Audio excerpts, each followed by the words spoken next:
Welcome to the video about my day out at Tiger Day at the Tank Museum in 2025.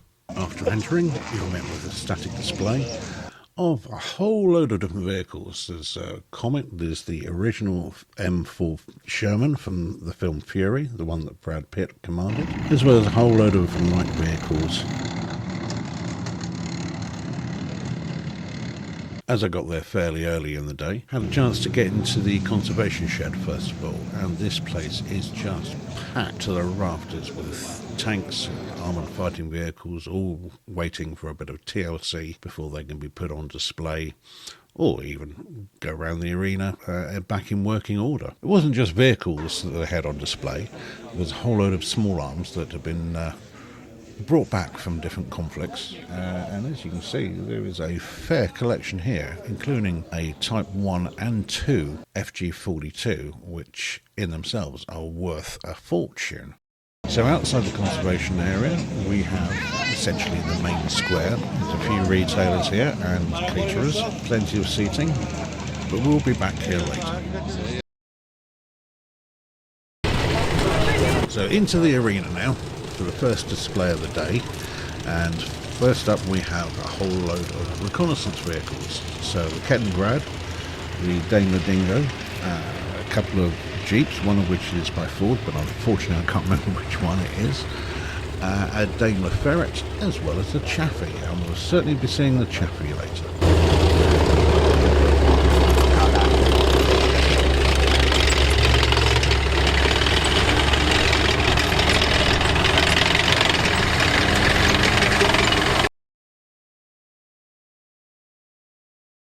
So here we have the FV4005, the shit barn, the largest gun ever mounted on a tank at 175mm. This thing is huge, and it sounds like a bag of spanners. I have to say that although I wasn't originally that interested in the reconnaissance vehicles, the commentators really made it interesting, and a lot better than I thought it would be. Again, with the FV4005, just the detailed knowledge that they had. As a bit of a tank nerd, you'd be happy, believe me, coming to see one of these things and listening to the commentary. So after the FV4005, we had a little bit of a chance for a break for about an hour or so before the main event of the day. So this time, obviously, the catering is a little busier, and it's not often you see the British paratroopers, British infantry, and somebody from the Africa Corps all queuing for a burger. Along the side of the main square you had a static display as well. There was also another display of small arms, this time focused slightly on the bigger machine guns. So for the main event, back to the arena. Well, if I thought that the arena was busy the first time, it was packed to the rafters this time, which unfortunately meant that I didn't get a particularly good position. And then they decided that they would park the Chaffee in front of me. So unfortunately, the first display in the arena, I really didn't get particularly good pictures or video of it, because of the position I ended up in, which was an artillery demonstration on the 2 and 6 pounder British guns from World War II, which, although I couldn't see them, I could certainly hear them. They're certainly loud. The Panzer III, the Matilda II, and the Churchill 5, I'm afraid I didn't get very good shots of. So it's a bit unfortunate. And then we had, as the Valentine II was waiting to go out, it appeared like an engine fire, which at least was a little dramatic and meant that the other vehicles had to do another little lap of honour while they were sorting that out.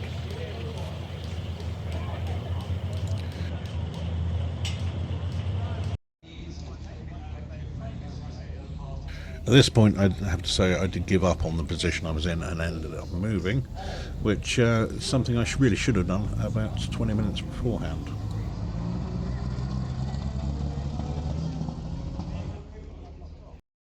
But at least from here I was in a far better position to see a lot of the tanks. And as you can see, the Valentine II made a miraculous recovery.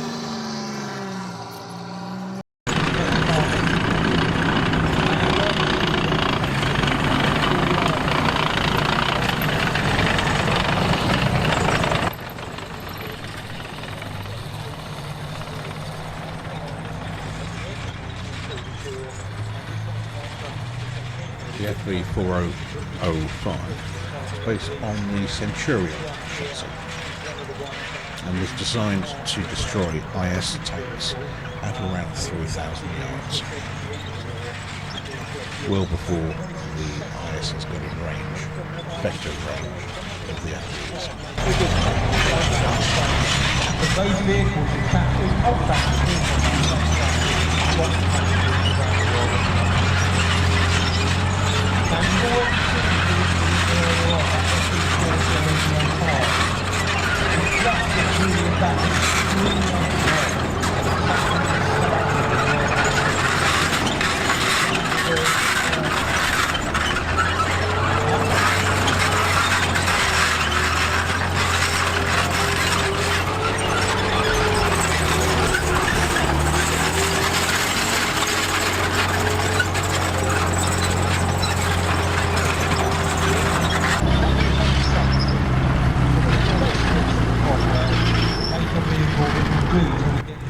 I was quite surprised by how quick and nippy the Comet was. It was scooting around almost as fast as the Chappie.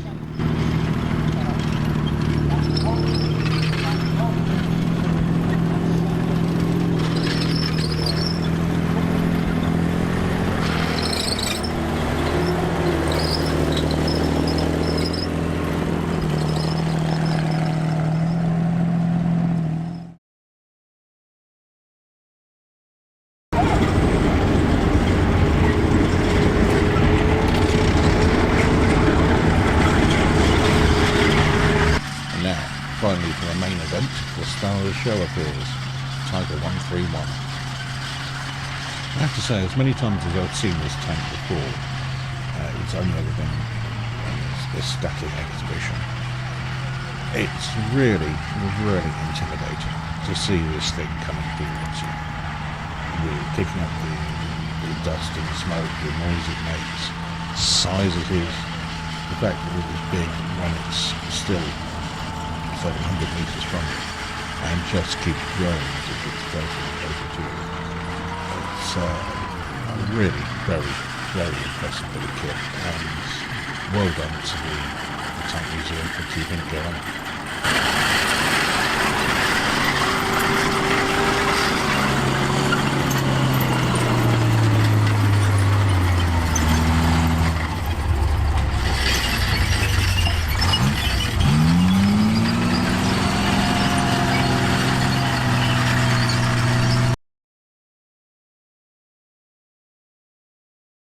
So in the arena, we had the display at the end there with Tiger 131, and there was about a dozen other tanks. And it was surprising how quickly you picked up on the different engine sounds relating to the individual tanks. You could certainly, with very little practice, tell on a dark night what tanks were coming towards you or away from you, just by the sound of the engine. It was they were very distinctive.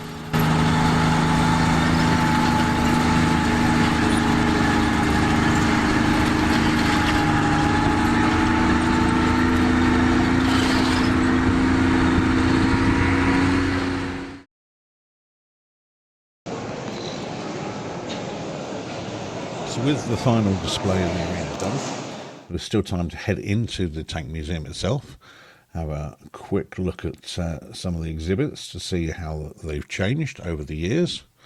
First hall starts really with the very first tank.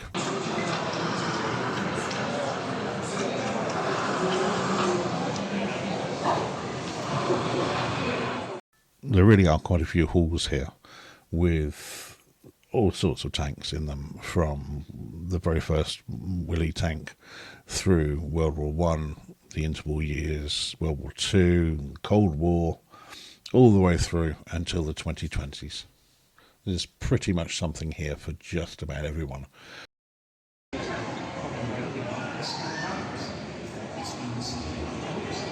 So this is the final exhibition hall in the Tank Museum, and as you can see, this one is bang up to date with some vehicles from the Ukraine-Russia conflict. And before we go, I found this, a man from Cobi. exhibiting their Tiger 2, the King Tiger. A few years back, they produced a Tiger 1 that had 10,000 pieces and was an absolute monster. Well, this one's bigger. This one's 11,000 pieces, and it's a couple of centimetres bigger in every direction. And it is absolutely huge. It's very well detailed, as you would expect, but we'll tell you the price later. You need to sit down for that.